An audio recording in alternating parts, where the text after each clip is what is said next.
All right, everybody, welcome back. It is Wednesday morning still, late morning, and we've got more college football prospects to talk about. We're doing the defensive side of the ball now. We are going over to the defense where I felt like it was a pretty good week overall, pretty strong, better than what I remember from last week for sure. And it feels like it's the better half of this draft. It continues to feel that way to me. Doesn't mean we'll end up taking a defensive player in the first round of the draft. Doesn't mean we're going to be taking mostly defensive players in the draft. But it does feel like the talent's a little more concentrated here. So, again, only doing positions that I personally care about. Let's start with nose tackle. It was not a very good week for nose tackles. Two guys, and they're two guys I talk about a lot. And quite frankly, they're two guys that didn't even do that much this week. Dante Corleone did not record any box score stats, two quarterback pressures, but his defense allowed 34 points, over 150 rushing yards, 4.5 yards per carry, and he had a 65.8 PFF grade. Nazir Stackhouse from Georgia, two tackles, 17 points, also over 150 yards rushing, although it was only 3.9 yards per carry, 72.8. So I'm not saying they played badly, but normally I would not call this out. This isn't anything spectacular or special or even notable, but I felt like I wanted to put somebody here, and this was the best I could do, so I went with it. But yeah, you're not going to find a lot of nose tackles at the college football level, at least the nose tackles that I'm talking about and thinking about. So let's just move right to edge rusher here. Let's look at edge rushers. This is becoming my favorite position in this draft, honestly. Abdul Carter, starting to make cameos on this list pretty much every week now. Penn State guy. Really, really fun. 5 tackles, 2 for loss. Only 3 pressures and no sacks this week, but he's still making plays in the backfield. And Penn State's defense was as dominant as it typically is. They allowed 10 points, 7 yards per pass, less than 220 passing yards, 71.1 PFF grade for Carter. He's fun, and he's interesting. And there is a scenario, we'll see what happens the rest of the way, where the Seahawks are up to pick in the first round, and Carter, or a player similar to Carter, at the edge spot is the best player on the board, and this team is going to have a very hard choice to make. Because you typically would never pass up Abdul Carter, but do you want to focus more on a position of more clear and obvious need? This next guy, Mike Green, we've talked about him a couple times before on this segment. He went off again, and we got to talk about it. I know he's a Marshall guy. I know it's a smaller school, but this guy, when he's feeling it, he just absolutely pops off. 8 tackles, 2 sacks, which were the 2 tackles for loss, 9 pressures in one game for Marshall, forced a fumble, recovered a fumble, so he's doing it all out there. Defense allowed 19 points, 267 passing yards, 6.7 yards per pass, 91.8 PFF grade. Really, really stellar game from him. He is going to become, I think, one of those small school guys that maybe even creeps up into like day 2. I could see it. He's had multiple games where he just goes off this year like this. Jack Sawyer of Ohio State had a really interesting game. He had 8 tackles, so he was very active for an OSU defense that was very good. And he had 7 quarterback pressures, which means you're living in the backfield, but no sacks. And I don't think he ever had a quarterback hit either. He was just constantly disruptive. 7 points allowed, 200 passing yards allowed, only 5.6 yards per pass, 91.8. I mean, you don't need sacks to be very impactful as an edge rusher. And this guy is very, very impactful. Ashton Gilote of Louisville, we've talked about him before. He's back. The box score doesn't look great, right? 2 tackles, 1 for loss, but 8 pressures tells the story. This guy lived in the backfield. Now, Louisville's defense did get smacked around a little bit. 9.5 yards per pass, over 320 passing yards, 38 points. But Ashton was doing everything he could to stop it with the 8 pressures. 70.7 PFF. And final guy, this is a new one, a BYU player. I don't think we've had any BYU players on the list this year. I could be wrong. Tyler Batty, though, 8 tackles as an edge rusher, tackle and a half for loss, half a sack, 3 pressures, and he batted a pass down. So, not a ton of production as a rusher, but he's all over the place making plays. And BYU's defense played a really good game, held their opponent to 17 points, less than 170 passing yards, 8.9 yards per pass, though, so they didn't throw the ball that much. Although that does kind of justify the three pressures, right? Getting three pressures when the other team isn't dropping back to pass very much is actually really good. 70.7 PFF grade. So, Tyler Batty, new name on the block, new kid on the block. He's good. All right.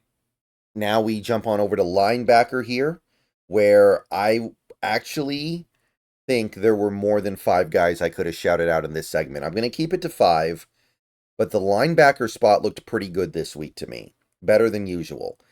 You had some guys that we talk about a lot play well, and then we had some guys who we don't see a lot stand out in positive. Sonny Styles of Ohio State.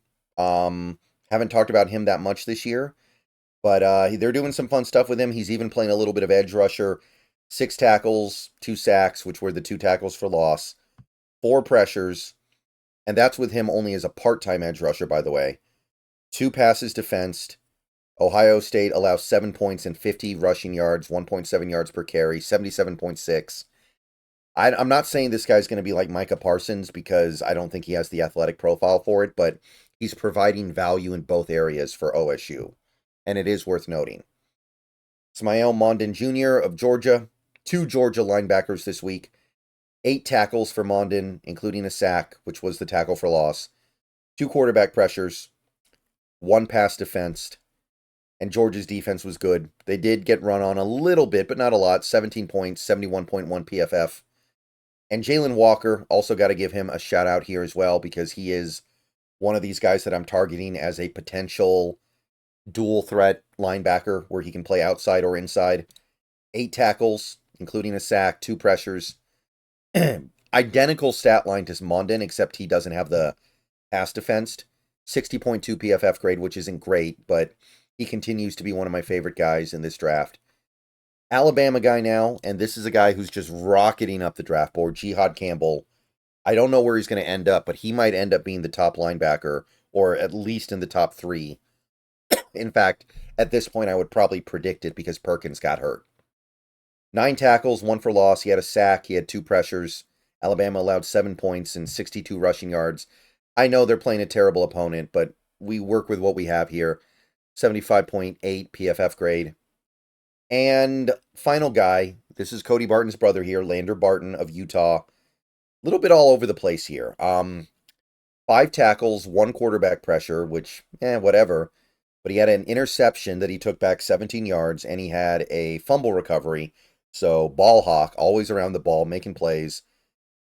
At the same time, though, Utah got destroyed, 49 points. Although they stopped the run very well, Colorado only had 65 rushing yards. It is worth noting that Barton got beat up in coverage pretty bad in this game, but I don't know how much we can hold him to account for that. PFF is split on the matter. They gave him the 60.6, which is just mediocre. But you judge for yourself. He was certainly a playmaker in this game in a positive sense.